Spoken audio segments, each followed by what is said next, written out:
Dear students, प्रिय छात्रों, आज हम हिंदी का 10वीं क्लास हिंदी का 7वां पाठ देखने जा रहे हैं, जो खुला आकाश नाम से दिया गया है। ये एक पूरक पठन है जिसको रैपिड रीडिंग कहते हैं। इसके जो लेखक हैं वो हैं कुंवर नारायण। इनके बारे में थोड़ी सी जानकारी हमारे पुस्तक में ही दी गई है। इनका जन्म फैज़ाबाद में हुआ और मृत्यु लखनऊ में, यानी उत्तर प्रदेश के अयोध्या के पास इनका जन्म हुआ और लखनऊ में मृत्यु हुई। ये अलग अलग ड्रामा, सिनेमा, कहानी, लेखन, कविता, अलग अलग एक्टिविटी से जुड़े हुए हैं। तो पूरक पठन यानी रैपिड रीडिंग, जिसके अंदर इन्होंने जो लिखने का तरीका अपनाया है वो एक डायरी राइटिंग की तरह है। यहाँ पे बताया गया है, देखो, प्रस्तुत डायरी फॉर्मेट में कुंवर नारायण जी ने जीवन के स्ट्रगल, लिटरेचर, सेल्फ एनालिज्म और लाइफ के प्रोसेस पर उनके थॉट्स, उनके आइडियाज़ एक्सप्रेस किया हुआ है।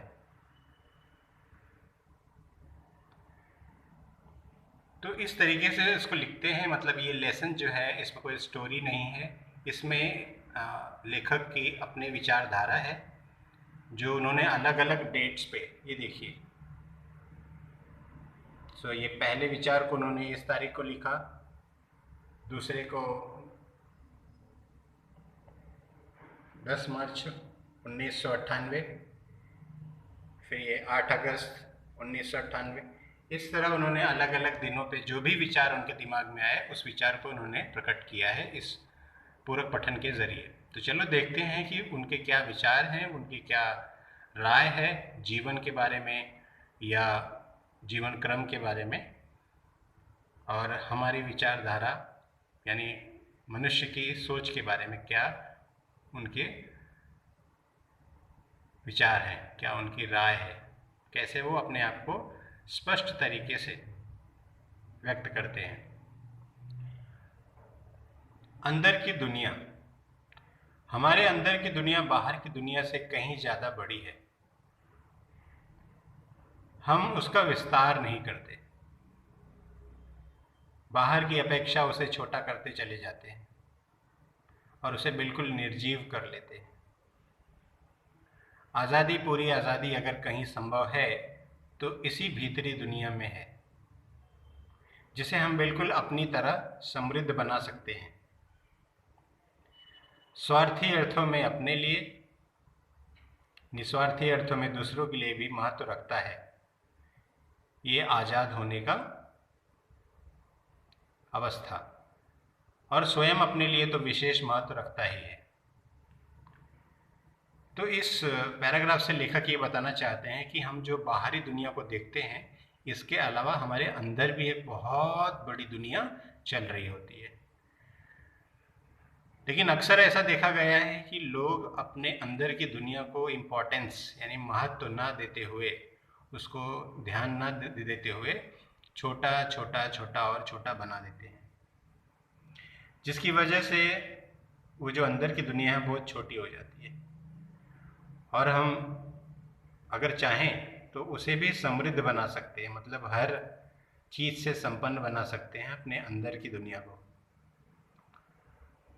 अब इसलिए नहीं कि सिर्फ अपने को ही फ़ायदा करे, इसलिए भी ताकि जब हम अंदर की दुनिया को समृद्ध बनाएंगे तो उसका परिणाम ये होगा कि बाहर की दुनिया के लोग जो हैं वो भी इससे लाभ ले सकेंगे। इसी बात को इन्होंने यहाँ पर व्यक्त किया है। आगे बढ़ें तो यहाँ पर इन्होंने दिया है एक अलग ही बात को, मकान पर मकान। इन्होंने कहीं इस बात को देखा होगा या अनुभव किया होगा और उसको शब्दों में बयां कर रहे हैं। जिस गली में आजकल रहता हूँ वहाँ एक आसमान भी है, लेकिन दिखाई नहीं देता। क्यों? क्योंकि हर जगह घर बन चुके हैं। उस गली में पेड़ भी नहीं है, न ही पेड़ लगाने की गुंजाइश। गुंजाइश मतलब चांस। मकान ही मकान है। आप भी अगर अपने आसपास देखेंगे तो ऐसा ही माहौल लगभग दिखाई देता है। इतने मकान की लगता है मकान पर मकान लदे हैं, जमा करके रखे गए हैं। लंद फंद मकानों की एक बहुत भीड़, बड़ी भीड़, जो एक संकरी गली में, संकरी मतलब पतला, फंस गई है। मतलब एक बहुत ही बड़ी मकानों की भीड़ जा रही थी और एक पतली सी गली में फंस गई हो और बाहर निकलने का कोई रास्ता नहीं है। इस तरह का नज़ारा देखने मिलता है। कहाँ? जिस गली में लेखक आजकल रहता है वहाँ का। जिस मकान में रहता हूँ उसके बाहर झांकने से बाहर नहीं, सिर्फ दूसरे मकान और एक गंदी व तंग गली दिखाई देती है। मतलब जब बाहर देखते हैं तो बाहर मतलब क्या? वहाँ कुछ बाहर बाहर नहीं, एक और मकान दिखाई देगा। गंदी सी, एकदम भीड़ भरी गली दिखाई देगी। चिड़ियाँ दिखती हैं, लेकिन पेड़ों पर बैठी या आसमान में उड़ती नहीं, बिजली के तारों पर बैठी। मगर बातचीत करती या घर के अंदर यहाँ वहाँ घोंसले बनाती नहीं दिखती। वो आपस में डिस्कशन करती रहती हैं बिजली के तारों पर, कहीं घोंसला वोसला बनाते नहीं दिखाई देती। मतलब जो है नेचुरल जो विजन होता है, नेचुरल जो सीनरी होती है वो नहीं दिख रही है। उन्हें देखकर लगता मानो वे प्राकृतिक नहीं, रबड़ या प्लास्टिक के बने खिलौने हैं, जो शायद ही इधर उधर फुदक सकते हों या चूं चूं की आवाज़ें निकाल सकते हों। मतलब वो जो नेचुरल पक्षी हैं, जानवर हैं, तो उनका जो व्यवहार है वो प्राकृतिक नहीं रह गया है। ऐसा लगता है कोई इंसान का बनाया खिलौना है। मैं ऐसी संकरी और तंग गली में मकानों की एक बहुत बड़ी भीड़ से, बिजली या टेलीफोन के तारों से उलझे आसमान से एवं हरियाली के अभाव से जूझते अपने मोहल्ले से बाहर निकलने की भारी कोशिश में हूँ। लेखक कहना चाहता है कि मेरी एक तैयारी चल रही है, मैं कोशिश कर रहा हूँ कि ताकि इन तंग गलियों से मैं खुले आसमान के लिए बाहर निकल सकूँ, हरी भरी दुनिया देख सकूँ, चहल पहल देख सकूँ, शांति भरा वातावरण देख सकूँ। तो इस तरह अपने विचारों को उन्होंने व्यक्त किया है और एक डायरी में उन्होंने लिख दिया, तारीख भी दी गई है। आगे चलते हैं तो वो एक अलग ही टॉपिक को उठाते हैं, यानी लिटरेचर, साहित्य से जुड़ी। कहते हैं आजकल साहित्य तो हर जगह दिखाई देता है, तो सही साहित्य उनके हिसाब से सही और संपूर्ण साहित्य वह है जिसे हम दोनों आँखों से देखते हैं, सिर्फ बाईं या सिर्फ दाईं आँख से नहीं। कहने का मतलब ये है कि अगर कोई भी किताब हम पढ़ते हैं उसमें लिखी हुई जो बात होती है वो सिर्फ एक एंगल से नहीं समझनी चाहिए, उसे दूसरे एंगल से भी समझनी चाहिए। बहुत सारी बातें ऐसी होती है कि जो हम किताबों में पढ़ लेते हैं और अपने जीवन से जोड़ लेते हैं, उसे सच मान लेते हैं, तो वो आधा सच होता है, यानी दूसरा हिस्सा हमें नहीं दिखाई देता, या दिखाई देता है तो हम इग्नोर कर देते हैं, हम उसे छोड़ देते हैं। ऐसा नहीं होना चाहिए। तो अगर आप सही मायने में साहित्य पढ़ते हैं तो उसके दोनों तरफ के हिस्से को देखना ज़रूरी है। आगे बढ़ते हैं।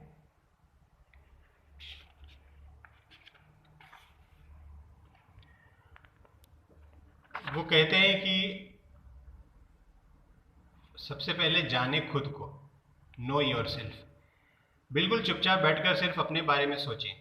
कोशिश करें कि दूसरे या सब कहीं भी उस आत्मचिंतन के बीच में ना आए।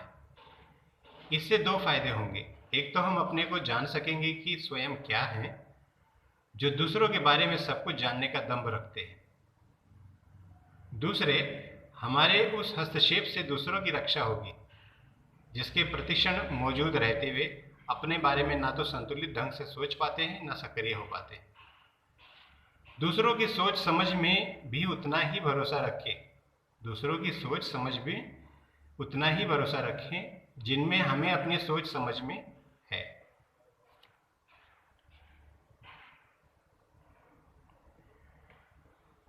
हर एक के प्रति हमारे मन में सहज सकारात्मक स्वीकृति का भाव होना चाहिए, दूसरा अन्य नहीं।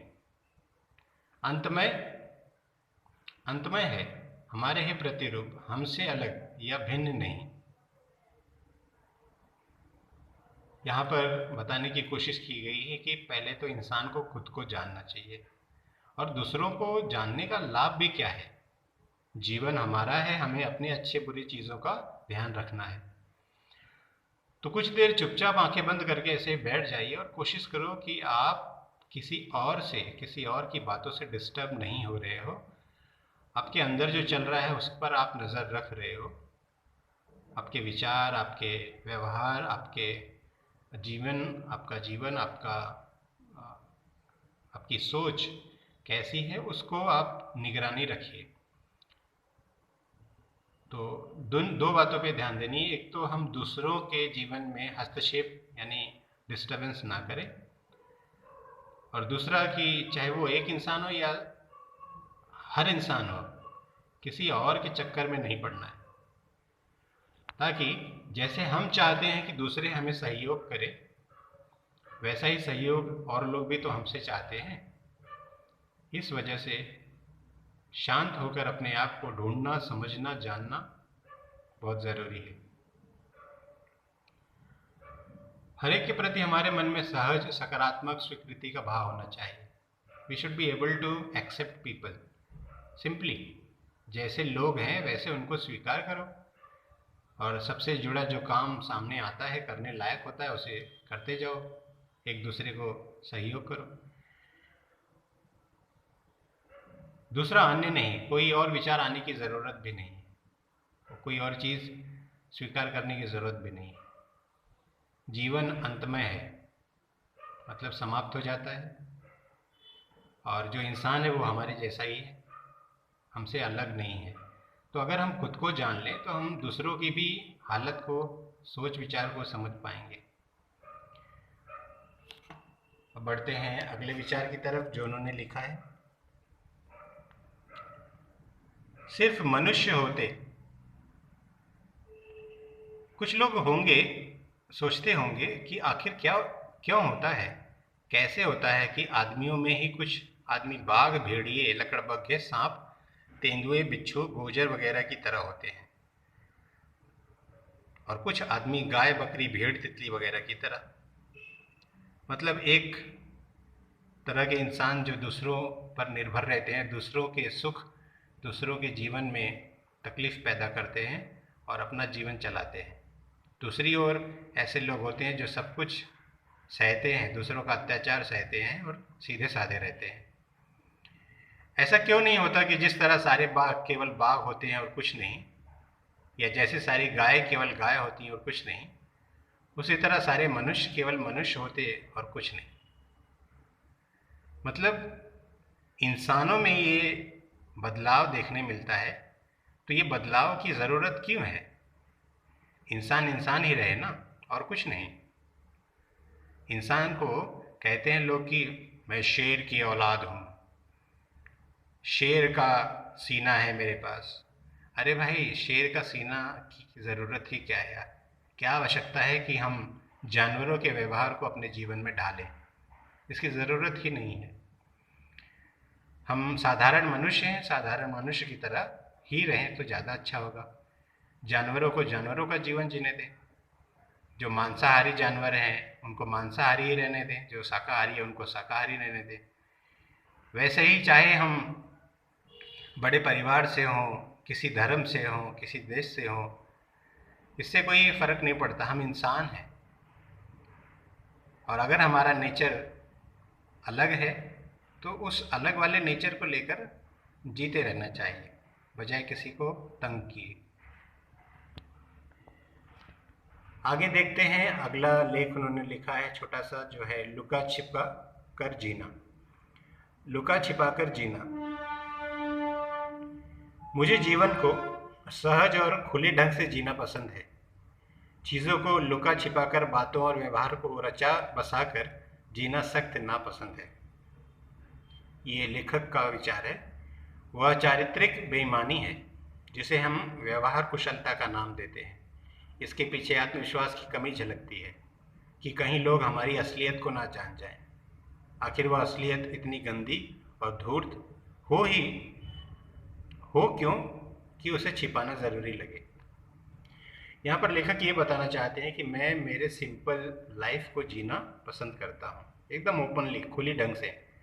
मतलब मुझ में कोई ऐसा छुपाने जैसी बात ना रहे। जैसा हूँ वैसा लोगों को दिखाई दे।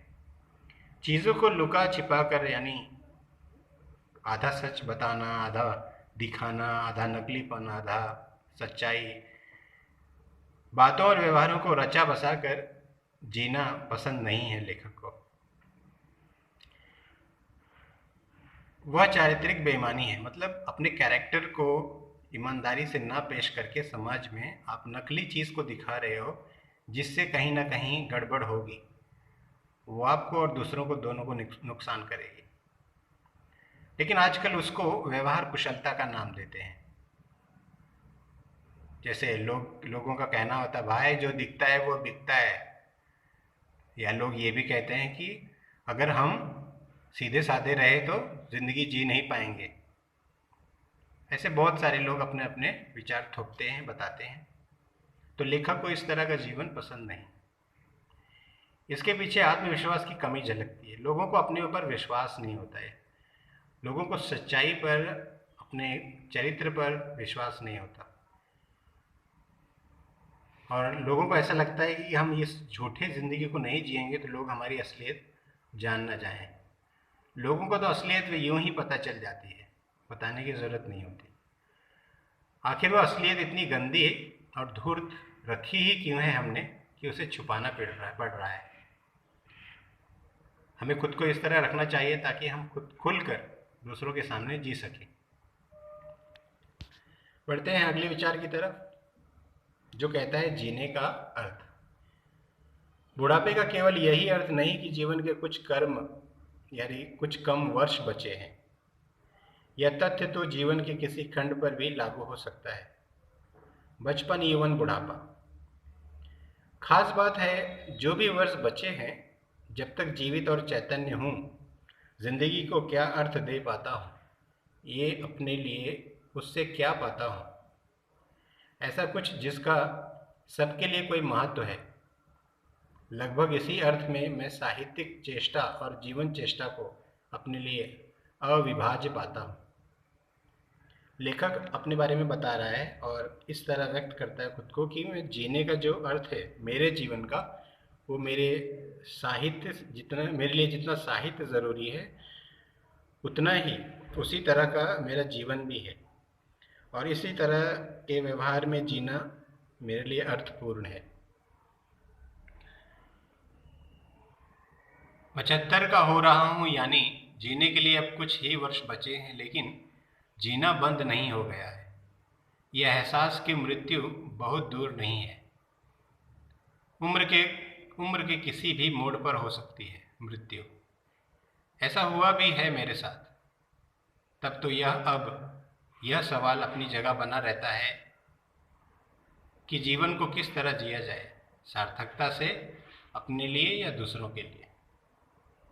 लेखक कहता है कि बूढ़ा होना जो होता है और ये सोचना कि बस अब थोड़े ही दिन बचे हैं तो जी लो, तो बुढ़ापे में पहुंचकर इस बात को सोचना ये कोई ज़रूरी नहीं। हम बचपन, यौवन और बुढ़ापा, इन अलग अलग खंडों, अलग अलग स्टेजेस के पहले भी सोच सकते हैं कि जीवन जीना कैसे है, किस तरह जीवन जीऊँ जिसकी वजह से मैं अपने जीवन को सार्थक बना सकूं, अपने लिए और दूसरों के लिए। तो लेखक साहित्य के माध्यम से अपने जीवन को जीने की कला बताता है।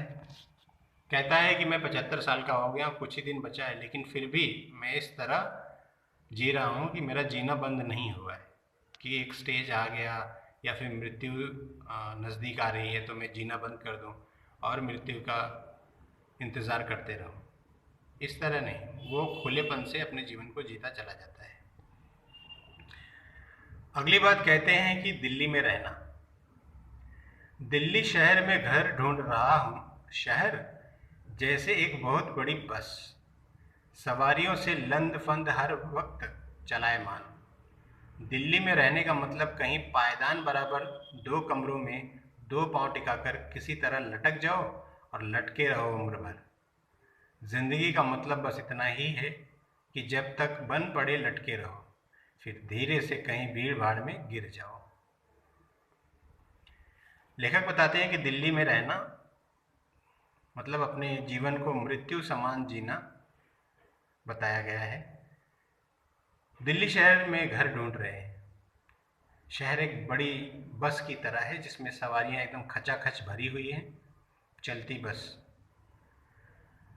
बस ये जो डोर मैट होता है, पायदान, उतनी ही जगह होती है जहाँ 2 पैरों को रख के आप लटक जाओ, जैसे बस में लोग लटकते हैं।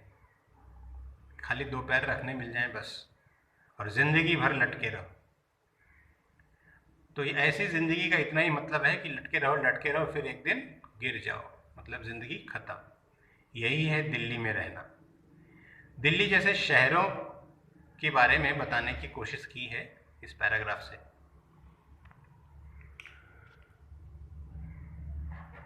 बहाने निकालना क्या होता है? जो हम शौक से करना चाहते हैं उसके लिए रास्ते निकाल लेते हैं, जो नहीं करना चाहते उसके लिए बहाने निकाल लेते हैं। इसको खास समझाने की ज़रूरत नहीं है, ये आप समझ गए होंगे बच्चों कि जो हमें दिल से करना होता है ना, तो उसके लिए हम 1000 रास्ते ढूंढ लेते हैं कि उसे करना ही है, और जो नहीं करना होता है तो उसके लिए बहाने निकाल लेते हैं कि ये कारण है, वो कारण है जिसकी वजह से हम इसको कर नहीं पा रहे हैं। आप छात्र हैं, आप स्टूडेंट हैं, तो आपके लिए पढ़ाई एक ये उदाहरण बन सकती है कि हम बहाने निकालते हैं। जिसे पढ़ना होता है वो किसी न किसी तरीके से पढ़ ही लेता है। अगली बात कहते हैं लेखक, अपने से बहस। वो कहते हैं कि बहस दूसरों से नहीं, अपने से करनी चाहिए, उससे सच्चाई सामने आती है, अपनी सच्चाई। दूसरों को सिर्फ सुनना चाहिए, दूसरों से बहस से केवल झगड़ा हाथ लगता है। हम अक्सर देखते हैं कि लोग अपने आप को सही और दूसरों को गलत बताने की कोशिश करते हैं, या 2 लोग जब आपस में बात कर रहे हों तो दोनों खुद को सही बताते हैं और तीसरे को गलत बताते हैं। तो इस तरह से क्या होता है कि या तो मनमुटाव होता है, या तो बहस होती है, झगड़े होते हैं, एक दूसरे की बुराई होती है। तो अगर बहस करनी ही है तो खुद से करो, खुद के मन से करो। अगली चीज जो लेखक लिखते हैं वो है चीजों की गुलामी। कुछ दिनों पहले एक कंप्यूटर ने मुझे 40,000 रुपये में खरीदा है। कुछ दिनों पहले कंप्यूटर ने मुझे 40,000 रुपये में खरीदा है। आजकल उसकी गुलामी में हूँ, मतलब नौकरी कर रहा हूँ। उसके नखरों को सिर झुकाकर झेलने में ही अपना कल्याण देख रहा हूँ। मतलब भाई जब तक नौकरी है उसको करता हूँ और उसी में शायद मेरा कल्याण है। उसका वादा है कि एक दिन वह मुझे लिखने पढ़ने की पूरी आज़ादी देगा। मैं एक लेखक हूँ, मुझे लिखना पसंद है, लेकिन ये कंप्यूटर कह रहा है कि मुझसे जुड़े रहो, पक्का मैं एक दिन आपको आज़ादी दे दूंगा, आप अपना लेख लिख पाओगे। फिलहाल उसकी एकनिष्ठ सेवा में ही मेरा उज्जवल भविष्य है। मतलब कंप्यूटर पे लिखते रहना, कॉपी किताब को छोड़कर, पन्नों को छोड़कर अब सिर्फ कंप्यूटर पे काम रह गया है। उसी का ज़माना चल रहा है, शायद यही उज्जवल भविष्य है।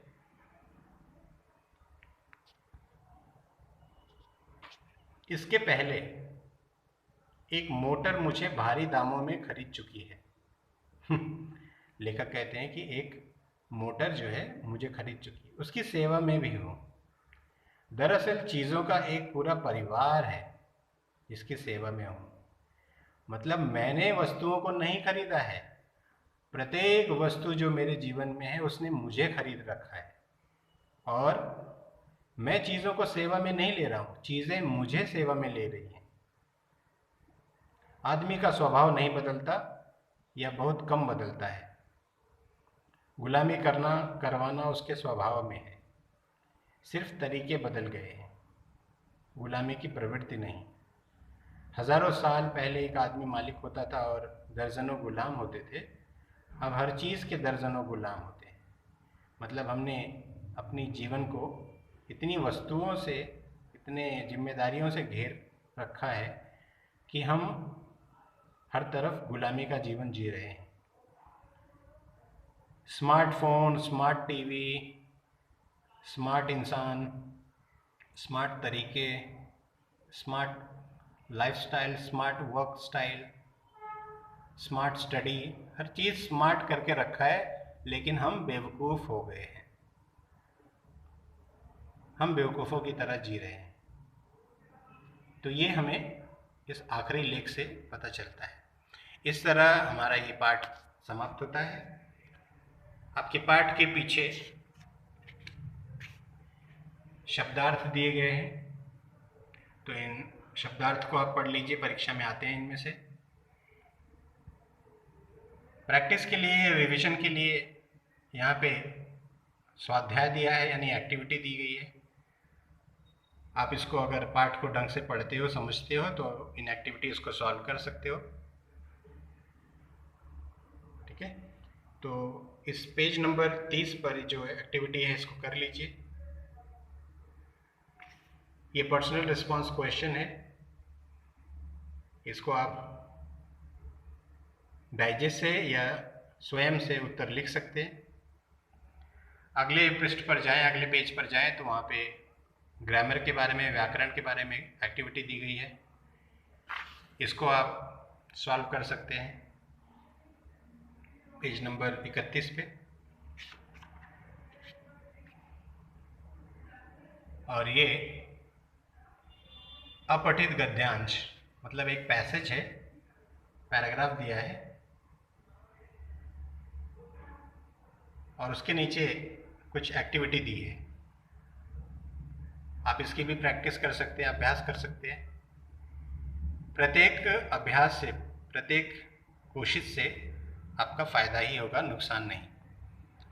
तो इस तरह मित्रों, आज हमने खुला आकाश पूरक पठन समाप्त किया। धन्यवाद।